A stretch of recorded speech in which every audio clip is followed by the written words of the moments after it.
Since their formation in 2005, Dance Gavin Dance has released one EP, a number of singles, and 12 full-length albums. Today, I'm going to break down my own personal rankings of their top 10 albums, from the bottom of the barrel to the cream of the crop. I love all these albums, and some of them are so close in quality that it was really hard to rank this list properly. So what I did is I went song by song, I rated each song out of 10, and I used that to get a total score of the album.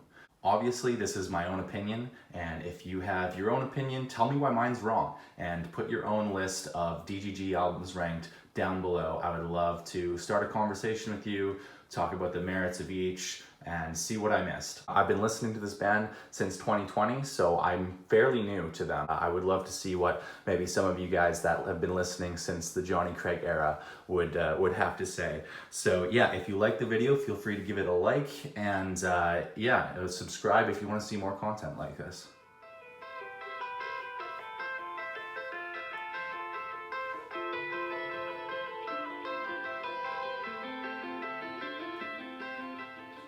First up, some honorable mentions.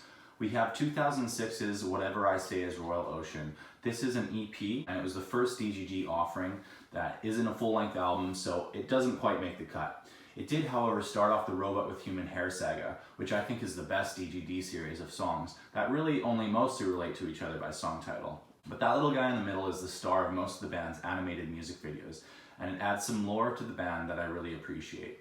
The other two albums here are Tree City Sessions and Tree City Sessions 2, which featured live performances of the band. They don't have the production quality that a studio album has, but they are a great offering for those who want to know what DGD can do live.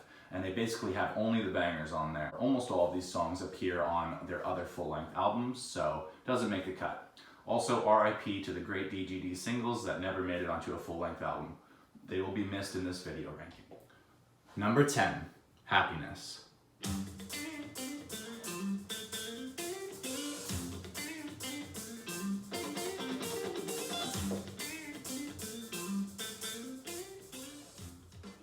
Released in 2009, this is DGD's third album and second with Kurt Travis as the main vocalist. It is also a little known fact that this is the only DGD album to not feature any John Mess vocals whatsoever. Will Swan, the band's amazing lead guitarist, fills in for John, and I think he does a really good job. I might even go so far as to say that he sounds better than this era's John Mess, who has now greatly improved and is one of my favorite harsh vocalists. Now, it makes me sad to say Happiness is my least favorite DGD offering, but for me it came down to the simple fact this is the only DGD album where I don't think any of the songs deserve that 10 out of 10 rating. Carl Barker and NASA are my favorites off the album, and maybe I could be convinced that they deserve 10s, but I just had to rank this as honestly as I could, and they're just not songs I go back to very often. Think of all the classic Kurt Travis era songs. They're all pretty much on the other album with the band. I also think that this album commits the cardinal sin of having its titular song Happiness be arguably the worst song on the entire album. I think it's only saved from this fate because of Self-Trepidation, which to me is the least sonically pleasing song DGD has ever made. But there we have it. A 7.7 out of 10 overall. Still a good album, and it only gets better from here. Number 9, Dance Gavin Dance.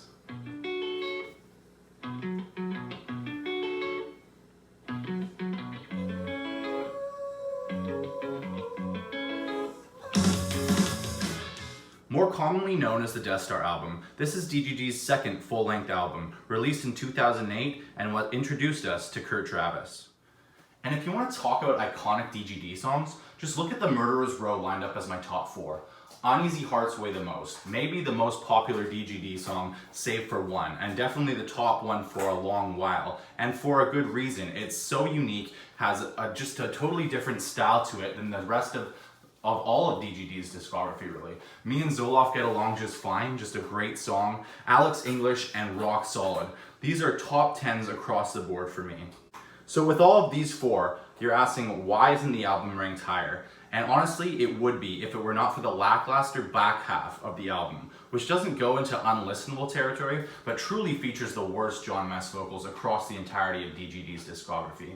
This is the album that features high highs, but also some pretty low lows by DGD standards. The instrumentation from the rest of the band is what saves those bottom songs from sinking any lower. Death Star scores a 7.8 out of 10. Look, I'm sorry to all the Kurt Travis stans out there for placing both of his albums at the bottom, but it had to be done.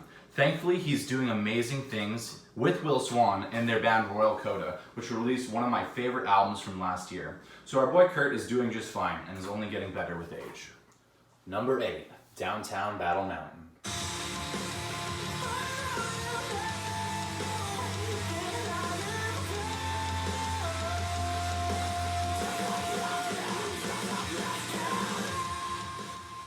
The album that truly started it all for Dance Gavin Dance, launching them onto the scene in 2007 with the brand's unique sound and Johnny Craig's soulful lyrics and vocals. I could probably listen to Lemon Meringue Tie all day long, and Times New Roman and the Backward Pumpkin song are right there with it. The songs on this album are much more consistent than the Kurt Travis offerings. Even the bottom 2 songs that I gave a 6 out of 10 to, I'll just find myself listening through them without skipping, because this is a short album. You'll notice Untitled and 12 Hours 360 Miles are not listed in the songs here, and that is because to me they're just the intro and the outro of the album. And if I tried to rate them like I would a regular song, it just wouldn't be fair. 8.5 out of 10 is what I'd give DGD's first real outing. A great album, and I can throw it on pretty much any time and enjoy it. 7, Afterburner.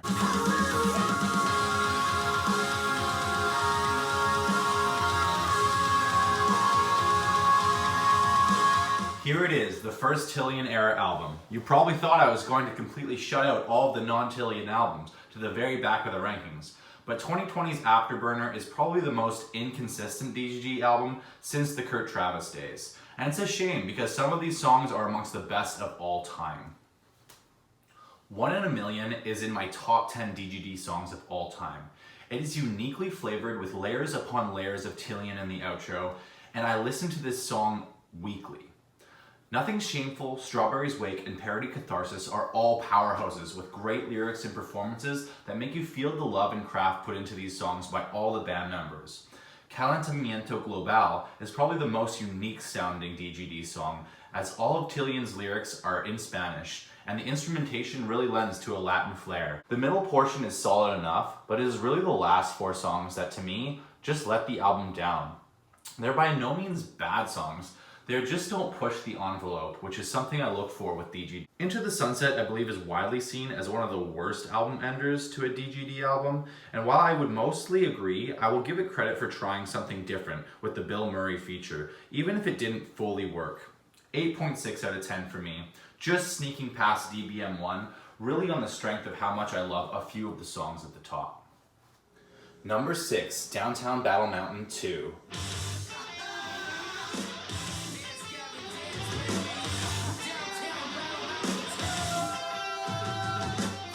2011 saw the return of Johnny Craig for his last outing with the band, and I have to say, he went out with a bang on this one. I think this album is severely underrated. Most people will focus on Blue Dream or Thug City, but miss a lot of what I think are the best DGD songs composed. Spooks, the album opener, Elder Goose, and Purple Rain, the album ender, are amongst my favorites. All of them are very deserving of a 10 out of 10. And when an album bookends itself with 2 10 out of 10 songs, you come into the album feeling great, and you leave that album feeling great regardless of the quality of what comes in between. Thankfully, the quality in between stays consistently great, with even the slight dips being perfectly good songs on an otherwise outstanding album. I just want to say that the bass in this album just goes off, and really is the key ingredient that makes songs like Need Money and Swan Soup just so tasty to listen to. I appreciate this album even more each time I come back to it, and it scores a very respectable 8.9 out of 10. Number 5, Artificial Selection.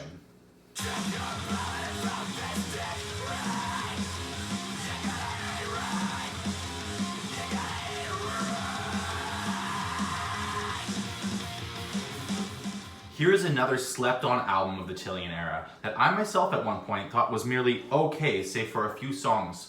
2018's Artificial Selection has barely any weaknesses and plenty of strengths. The mightiest songs on the album for me are Story of My Bros, which is so unique sounding and funny, and it's in my top 10 DGD songs of all time as well. Bloodsucker is just a John Mess vehicle for awesomeness. The Rattler, another heavy hitter that he's great on. And the softer but entrancing Count Basie, which I have grown to love so much over time. The album ender, Evaporate, is a shout out to everywhere the band has been, and I think this song is probably most people's number 1 from this album, and I get it, it's definitely deserving. but it's my number 5 here. It's cool that it incorporates lyrics from past albums, but that isn't enough to elevate it to the number 1 spot in my thing. It's not even my favorite album under of theirs of all time, but it is really good and deserves the 10 out of 10. Care and everything filling out in the middle is just solid, solid, solid. Shelf Life I go back and forth on, but it's nice to see Kurt Travis singing with DGG again. And it's a beautiful song, even if it's my least favorite on a completely stacked album. 9 out of 10. What more can I say? Go listen to it. It speaks for itself. Number 4, Instant Gratification.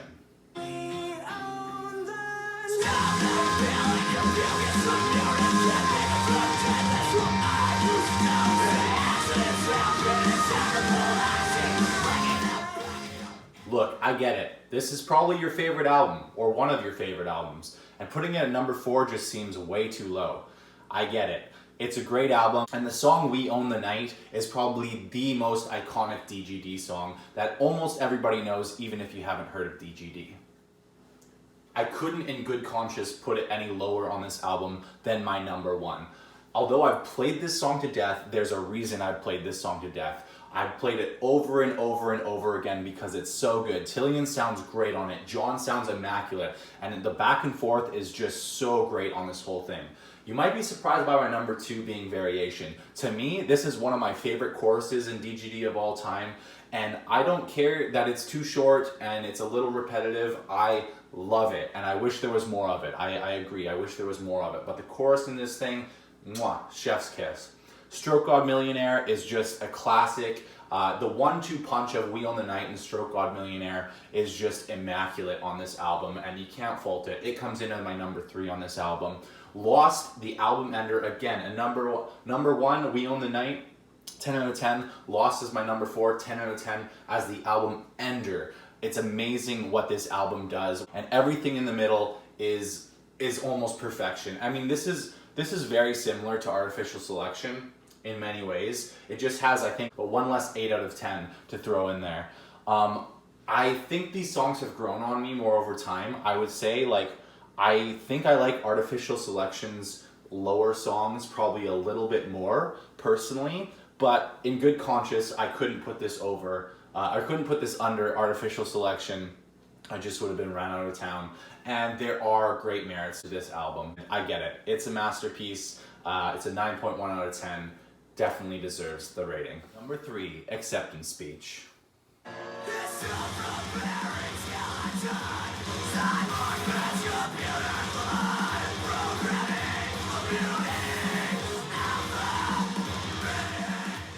You may notice the 2 album covers on here, and that's because there's 2 versions of Acceptance Speech. In 2019, they released a re-release of the album with better production value. Nevertheless, I still enjoy Death of the Robot with Human Hair in its original version as it was intended, with the intro intact. For everything else, Acceptance Speech 2.0 is definitely the go-to. But for me, this is probably the hottest take that it's at number 3, but I really, really love this album. I flip-flop between Death of the Robot with Human Hair and Acceptance Speech as my number 1 on this album, but they're both so incredibly good. And Death of the Robot with Human Hair is probably one of the most unique sounding songs on DGD. I say there's one on every album that just is very out there, but the Will Swan feature is just fantastic, better than it ever has been, and just everything. John is great on here, Will's great on here, the band's amazing. I love the story, I love the music video that they have for this, which just elevates it that much more. Acceptance Speech is another 10 out of 10 that I just love to death. It just tells a story throughout, and that ending is hauntingly beautiful. The Robot with Human Hair Part 4 just rips, and it just keeps going. Strawberry Swisher Part 3 is just such a blast and is another just non-stop action, but it's just such a great song. Turn Off the Lights, I'm Watching Back to the Future Part 2. This is the song that I came around to the most. This is a fantastic album ender that just really encompasses where DGD was at the moment. This was the first album with Tillian as their lead vocalist, and he gets to show off a lot in this album, and I think he does a great job, and none more so than in this song. The Jiggler, also just super high energy, fun, Honey Revenge, creepy lyrics, very different sounding, but it's just like, it's such a good bop. Demo Team, I love more than most people, I'll admit.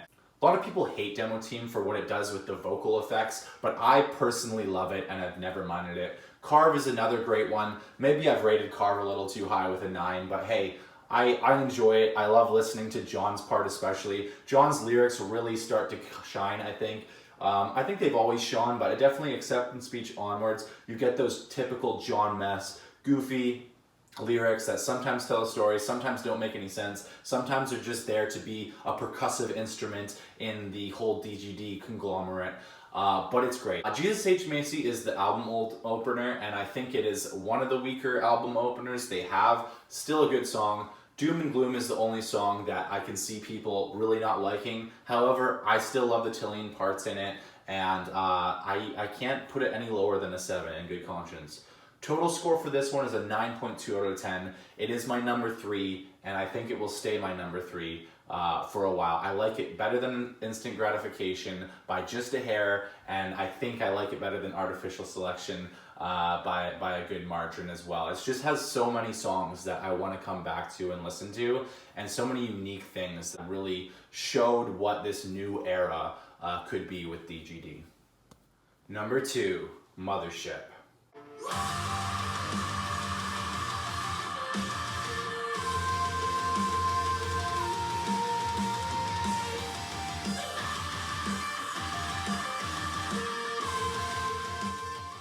This was the album that made me fall in love with Dance Gavin Dance. In 2020, I was listening to music on Spotify and it was just shuffling recommended songs to me. And in walks Chucky vs. the Giant Tortoise. One of the best album openers of all time. It actually might be my favorite album opener of all time, at least up until this point, 2016 when the album came out. Inspire the Liars, I rate just above Chucky vs. the Giant Tortoise, but they always go back and forth. I just love Tillian's vocals in Inspire the Liars. I love the story in Inspire the Liars. I love how it goes many different places, takes you on a journey, and I love the music video of Inspire the Liars. It's one of the funniest out there. Chucky vs. the Giant Tortoise is just like, hooks you in and doesn't let you go, and I love that. It's a great Tillian John bounce off, and it's truly one of the best. Man of the Year is my favorite album ender of all time. This song just takes you on a journey. It's one of the longer Dance Gavin Dance songs, and it's just so picture perfect. Chocolate Jackalope I think is an underrated song for most people, but I love this song. Every time it comes on, I'm bopping to it. The lyrics that John Mess has about his cat and him are just so iconic, and they're probably my favorite lyrics. Actually, this album probably has some of my favorite John Mess lyrics of all time. Between Chocolate Jackalope and Chucky vs. the Giant Tortoise, they're just so good. And Inspire the Liars as well. Just so iconic. Deception is also awesome. I love rolling Deception into Inspire the Liars as it is on the album. It's just so good. Young Robot, what can I say? Everybody loves it. It's just it's a complete bop. Frozen One I definitely underrated as a song until I listened to the instrumental version of this album. DGD does instrumental versions of all their albums, which I really appreciate because the music is so technical. What Will does, what Tim Furyk does, what Matt Mingus is doing, or Andrew Wells, they're all doing together. It's just phenomenal. Absolutely phenomenal. And so Frozen One just rose up to a 10 out of 10 in my books. Philosopher King, 10 out of 10. Look how many 10 and 10s are on this album. And then we got Flossie Dicky Bounce, a 9. Here Comes the Winner, a 9. Betrayed by the Game, 8. Exposed, 8. A lot of people think Exposed is their worst because it doesn't have any John Mess in it. I think it's a great song. I think it's one that I always like listening to. And Petting Zoo Justice is definitely the worst song on this album, but I still enjoy listening to it. It's a 7 for me. Altogether, this album is so good. 9.3 out of 10 total score for Mothership. Number 1, Jackpot Juicer.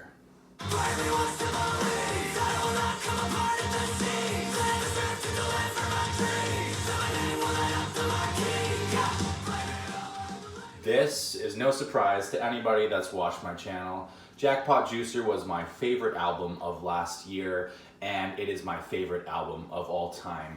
18 songs. This thing is just monolithic. It is amazing that they were able to pull this off. Number one, as you heard, Pray to God for Your Mother. And it's really the chorus of this song that just is so different from everything else that Dance Gavin Dance has done. And they have multiple songs on this album that I feel are very different from what they've done. Long Nights in Jail, Die Another Day, For the Jeers, Have a Great Life. They have so many unique songs on this album, and that's what I love. But Pray to God for Your Mother is gotta be my number one. It flip-flops with Cream of the Crop sometimes, and it's fun for the pun to put Cream of the Crop on top because it is truly the cream of the crop of the singles that came out, and it is just so explosive and dynamic. I think it is the better version of We Own the Night. I think it's better than Chucky vs. the Giant Tortoise. These three songs that are on the top here are in my top 5 songs of all time. Pray to God for Your Mother being number 1, Cream of the Crop 2, Synergy at 4, sandwiched between Inspire the Liars from Mothership and Chucky vs. the Giant Tortoise from Mothership. I also forgot to say that Man of the Year is also the 10th in my top 10 DGD of all time. So high praise for Jackpot Juicer.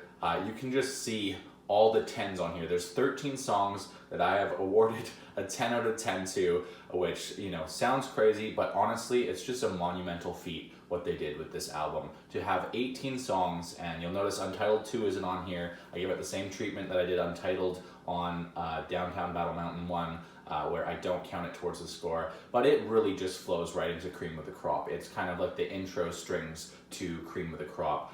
Synergy, on my Spotify rap list last year, I had listened to Synergy 293 times, which for when it came out might have been equal to 1 play per day of the year, and I wouldn't be surprised. Synergy is such a banger. Ember really grew on me. I didn't really love the beginning part with John Mess at first, but I've learned to love it, and the chorus is so good. And listening to the instrumental version of this song, you appreciate the guitar that, as beautiful as Tillian's voice is over it, the guitar part is just, I wish it came through a bit more. They split up the guitar in this album so perfectly, and it's great because we now have Andrew Wells as a full-time DGD member and collaborator to those guitar parts, and I don't know what Will Swan wrote and what Andrew Wells wrote, but together it's the dynamic duo, baby. I'm so excited for this. Going down the list, Have a Great Life. It is my favorite album ender aside from Man of the Year. A lot of people think Swallowed by Eternity should have been the album ender. As you can see, it's lower on my list, but I get it. It's really good. It is just Man of the Year 2.0, Swallowed by Eternity. But Have a Great Life is such a great send-off. High energy, high pace, almost like Lost was like really high-paced album ender for instant gratification. That's the kind of feel I get with Have a Great Life. After the slow intro part, it really takes off when John Mess comes in. Pop Off, another great single. I love it. The lyrics about the dog digging in the plants runs really close to my heart, as I got my little pupper, and he is, you know, my best friend, as the song states. Yeah, definitely. Current Events is just an awesome song. It's explosive. I love John coming in on there. John Mess, can we just appreciate John Mess on this album? Like, honestly, he's come such a long way from his beginnings with Dance Gavin Dance to now being one of the best in the business for unclean vocals, harsh vocals. I just love listening to John on this album, and he's just emerged as just this huge, powerful voice. Die Another Day is just so good. Some of these songs, I just don't know how they can be this low because they're so good. On any other album, Die Another Day might have been the top. Long Nights in Jail is so good. It's so different sounding. I love the choruses, one of the other great choruses. For the Jeers, I really enjoy Andrew Wells. This is the Andrew Wells song of the album. One Man's Cringe is just like perfect. It's a little slower, but it's so beautiful, and there's a mixture of Tillian, there's a mixture of John, there's a mixture of Andrew on it for the vocals. And Swallowed by Eternity, I don't love it as much as everybody else, but I do have to agree, it's worth a 10 out of 10 rating. Feels Bad Man is just a vibe. Talk about Tim Furyk, his last album. On the bass, he just shines. On Pray to God for Your Mother, my favorite song, and Feels Bad Man, the bass just pounds through. You just love it. It's great on every other song as well, but these are the two songs that I notice it the most and appreciate the most. Rest in peace, Tim. Oh, you're so sorely missed from this band and from this fan group. Yeah, it's just such a shame, but I'm just so glad that this is his legacy, because this is just such an amazing album. Polka Dot Dobbins is a 9, Back on Deck. Used to be my least favorite. I've relented, and I realize it is worthy of a 9 as well. Holy Ghost Spirit, a 9. Two Secret Weapons, an 8. Only reason Two Secret Weapons is an 8, I think subjectively I like it better than the 3 above it. It's the least meshed Tillian and John are, and there's no Andrew in this one. There's just a Tillian part in the beginning, which sounds really good. There's a John part at the end, like the last third of the song, which sounds really good, but I really would have loved them to come together at the end of the song. Would have loved a little Andrew Wells in there as well. But guys, look at the score, 9.8 out of 10. Is this a recency bias? I don't know. I've been listening to it since it came out, since the singles came out, and I haven't stopped listening to it pretty much daily, because it's just that good. It is my favorite album of all time, and that is my ranking. Let me know down in the comments, what is your favorite Dance Gavin Dance album, and what is your ranking of their 10 actual released albums? Or you can throw in a live album if you like that. You can throw in the EP if you like it more. Go for it. Let me know what your favorite Dance Gavin Dance music is, and I'd love to discuss it with you. Leave a like if you enjoyed it. Subscribe if you want more content like this. I'm planning to release a Coheed and Cambria video like this, exact same format. Probably, I don't know when, but within the next month, I'll release a Coheed and Cambria version, who was my favorite band before Dance Gavin Dance, and who I still really love as well. So yeah, keep a lookout for new videos, and I look forward to bringing actually edited videos to you now, and hopefully a little bit better quality. Thank you guys so much for watching, and have a great day.